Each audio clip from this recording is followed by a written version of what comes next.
आपका 11वां सवाल है कि शीत युद्ध का प्रतीक बर्लिन की दीवार पूर्वी जर्मनी द्वारा कब गिराई गई।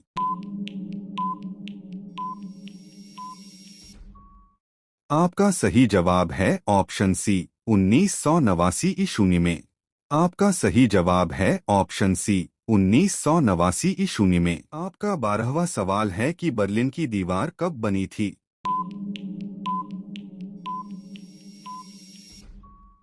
आपका सही जवाब है ऑप्शन सी 1961।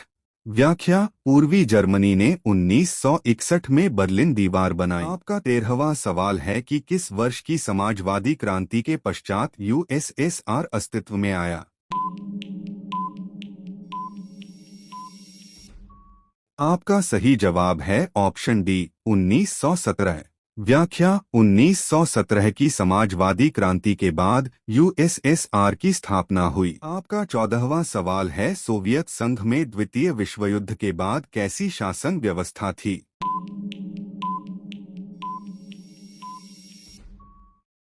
आपका सही जवाब है ऑप्शन बी एक दलीय शासन व्यवस्था।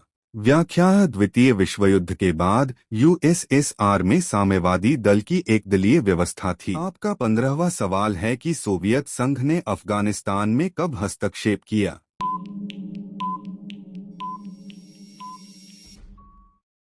आपका सही जवाब है ऑप्शन ए 1979 ईस्वी। व्याख्या सोवियत संघ ने 1979 में अफगानिस्तान में सैन्य हस्तक्षेप किया। आपका 16वां सवाल है कि द्वितीय विश्व युद्ध के बाद अमेरिका को छोड़कर सोवियत रूस की आर्थिक व्यवस्था और संचार प्रणाली विश्व में कैसी थी।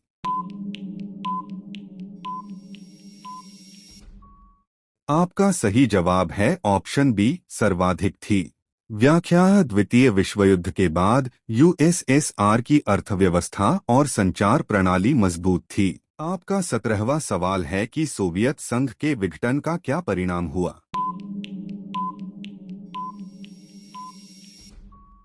आपका सही जवाब है ऑप्शन ए दूसरी दुनिया का अंत। व्याख्या यूएसएसआर के विघटन से साम्यवादी ब्लॉक यानी दूसरी दुनिया का अंत हुआ। आपका 18वां सवाल है कि भारत ने शीत युद्ध काल में कौन सी नीति अपनाई।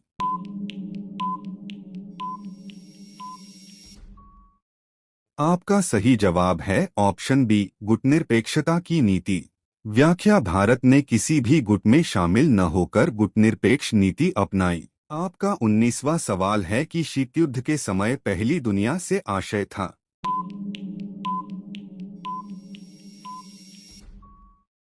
आपका सही जवाब है ऑप्शन सी पूंजीवादी देश।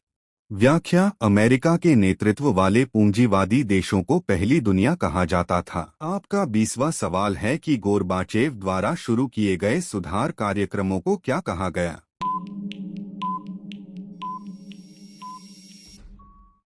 आपका सही जवाब है ऑप्शन ए ग्लासनोस्ट और पेरेस्ट्रोइका।